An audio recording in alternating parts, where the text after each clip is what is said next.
안녕하세요.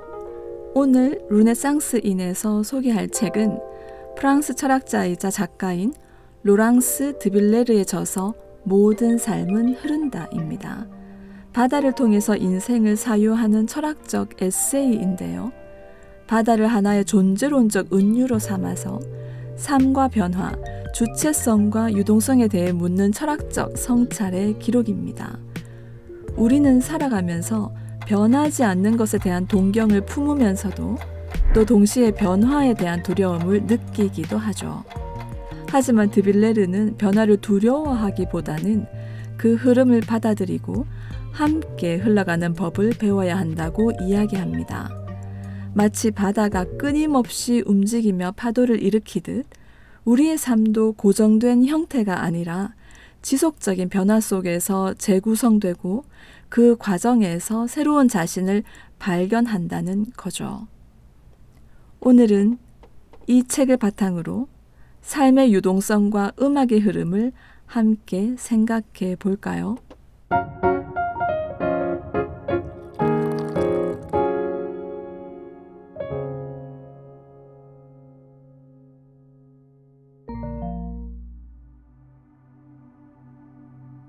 드빌레르는 우리 세상을 이해하는 방식을 두 가지 구조로 설명합니다. 바로 등산과 바다입니다. 등산은 수직적인 구조 속에서 인간과 신의 관계를 상징하죠. 높은 곳을 향해 오르는 행위는 초월을 향한 여정이며 신성한 세계에 가까워지려는 인간의 시도입니다. 이러한 관점은 플라톤의 이데아론과도 연결되는데요. 즉 진리는 위에 있고 우리는 그것을 향해 나아가야 한다는 사고방식이죠. 이 사유는 오랜 철학의 전통을 반영합니다. 위로 향하는 사고는 목적지 중심의 세계관이며 구도자의 이미지이기도 하죠. 하지만 동시에 그 위계 구조 안에서는 늘 결핍과 열등, 실패의 감각이 따릅니다.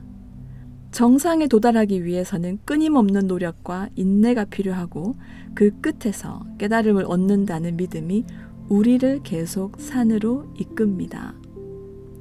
반면 바다는 수평적인 구조 속에서 인간과 인간 그리고 자기 자신과의 관계를 상징합니다.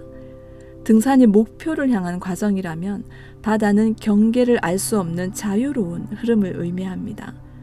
바다는 특정한 목적지가 없으며 그저 끊임없이 변화하는 공간이죠. 이러한 흐름은 동양의 사유와도 닮아 있어요. 노자의 물처럼 살아라는 가르침이나 불교의 무상 개념은 삶의 진실이 흐름 속에 있다는 것을 일깨워주죠. 그래서 우리는 바다를 바라볼 때 더 깊은 내적 사유에 빠지게 되는 것이겠죠. 방향이 불분명한 바다에서 우리는 자신의 내면을 들여다보게 됩니다. 하지만 바다는 단순히 수평적인 것만은 아니에요.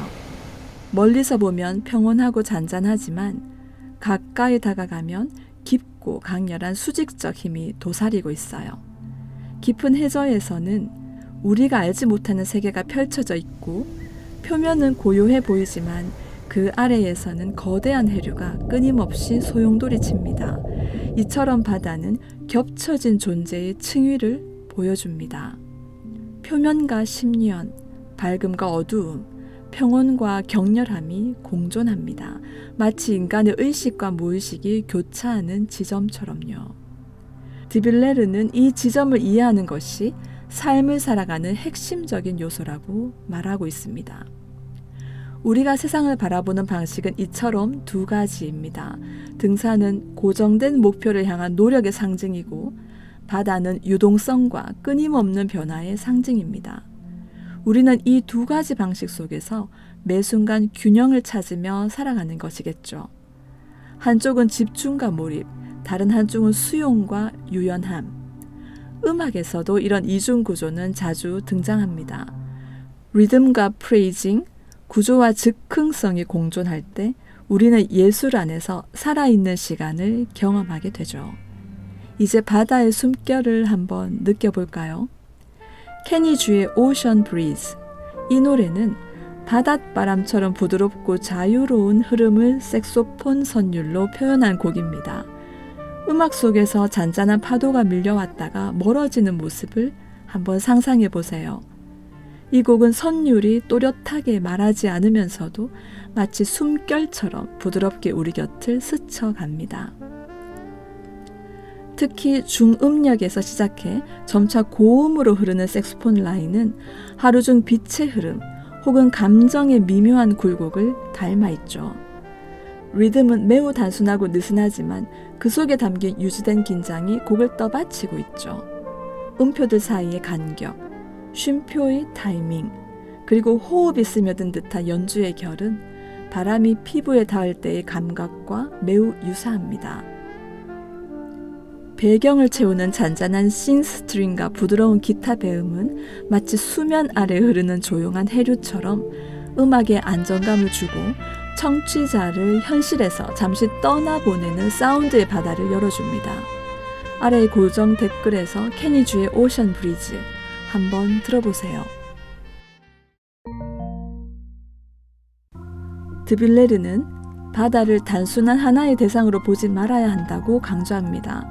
바다는 푸른 면이 아니라 끊임없이 생성과 소멸이 공존하는 공간인 거죠. 이는 음악적 형상과도 연결됩니다.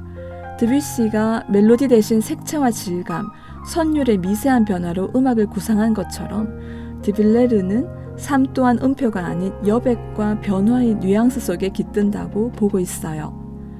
파도의 밀불과 썰물은 매일같이 반복되지만 단 한 번도 똑같은 모습으로 일어나지 않고 매 순간 아주 미세한 차이가 존재하죠.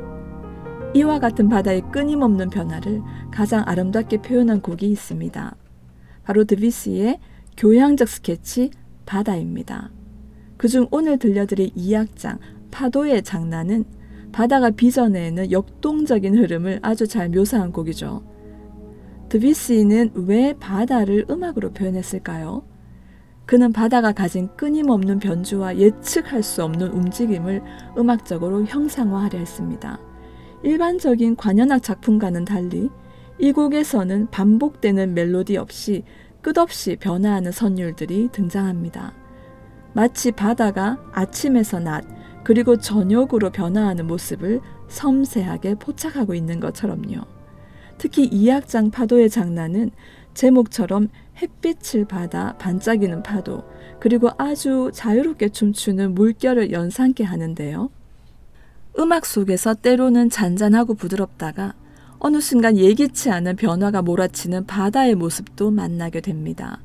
이 곡을 듣다 보면 드뷔시가 단지 바다의 형상을 그린 것이 아니라 인간의 감정, 기억, 존재의 유동성을 소리로 쓴 것 같다는 생각이 들어요. 드빌레르는 책에서 바다가 우리의 내면을 비추는 거울과도 같다고 말하죠. 우리는 바다 앞에서 자신의 감정을 바라보고 생각을 비워내고 또다시 삶과 마주할 힘을 얻곤 하는데요. 바다는 외부 세계이면서 동시에 내면의 공간이기도 합니다. 그 앞에 서면 우리는 늘 말을 멈추고 듣는 존재가 되죠. 말 없는 세계와 마주할 때 우리 안의 감정이 스스로 말을 걸어옵니다. 플라톤은 바다는 모든 악을 씻어낸다고 했으며 데카르트는 모든 진실을 찾아내는 일은 익사하는 것과 같다고 말했어요. 플라톤에게 바다는 정화의 상징이었고 데카르트에게 바다는 탐구의 극한이었죠. 이 두 철학자는 서로 다른 방식으로 바다를 진실의 은유로 바라봤다는 점에서 공명합니다. 결국 모든 진실은 바다 저 깊은 심연에 있다는 것이겠죠. 그렇기에 우리는 바다를 통해 진정한 숨쉬는 법을 배우게 되는 것 같습니다. 얕은 호흡으로는 바다를 감당할 수 없거든요. 깊게 숨쉬는 법을 배워야 비로소 자신의 내면과도 타자와도 조화롭게 흐를 수 있으니까요. 그리고 바다는 그 누구에게도 속하지 않는 자유 그 자체입니다. 어쩌면 그것이야말로 우리가 가장 갈망하는 존재 방식이 아닐까요? 자유란 규정되지 않은 상태, 바로 흐름 속에 있을 때 가장 분명하게 느껴지는 것이기도 하니까요. 바다 앞에서는 어떤 이름도 필요 없습니다. 그저 나로서 내 흐름대로 내 페이스대로 숨 쉴 수 있는 것이죠. 바다는 늘 다르지만 결국 같은 바다입니다. 끊임없이 변화하지만 그 본질은 변하지 않죠. 오늘 우리는 그 바다의 흐름 속에서 그리고 우리 삶의 흐름 속에서 어떤 깨달음을 마주했을까요? 변화란 무질서가 아니라 한 존재가 고유한 리듬을 찾아가는 여정일지도 모릅니다. 오늘의 사유는 그 리듬을 발견하는 작은 시작이 되었기를 바랍니다. 오늘 방송을 마무리하면서 제가 좋아하는 고사성어를 함께 나누고자 합니다. 상선약수, 부드러움 속에 강함을 지니고 힘으로 부수려 하지 않으며 끊임없이 흐르며 모든 장애를 자연스럽게 극복한다는 뜻이죠. 이 사자성어는 유교적 품격을 품고 있지만 그 본질은 도가적 순리와도 맞닿아 있어요. 지나치게 밀지 않되 물러서지도 않는 지혜, 지금 시대에야말로 꼭 필요한 삶의 태도이기도 하죠. 거센 바람과 거친 파도 앞에서도 바다는 물러서지 않습니다. 하지만 싸우지도 않죠. 그저 흐르기만 합니다. 흐르는 동안 바다는 스스로의 길을 만들면서 깎이고 다듬어지면서도 끝내 자신의 모습을 지켜내죠. 강한 것이 살아남는 것이 아니라 살아남은 것이 강하다는 말처럼 부드러움 속의 지속은 결국 단단함보다 오래 갑니다. 바다가 바로 그 증거가 아닐까요? 바다처럼 흐르다 보면 어느새 우리는 스스로의 길을 만들어 가고 있을지도 모릅니다. 고정된 삶의 방향이 아니라 유연하게 조율된 삶의 결이 결국 우리를 어디론가 데려다 줄 것입니다.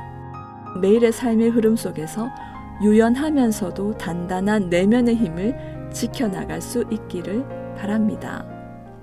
드뷔시의 바다 중 2악장 파도의 장난 들어보시기를 추천합니다. 이 곡은 관현악으로 표현된 바다의 철학입니다. 다시 가라앉곤 하죠. 그 모든 감정의 곡선이 이 악장 속에 스며 있습니다. 결국 이 곡은 바다이면서 동시에 우리 자신을 말하고 있는 것일까요? 부디 오늘 이 시간이 여러분의 내면 어딘가에 조용한 파도 하나를 남겼기를 바랍니다. 다음 시간엔 또 다른 예술의 흐름 속에서 함께 걸을 수 있기를 기대합니다.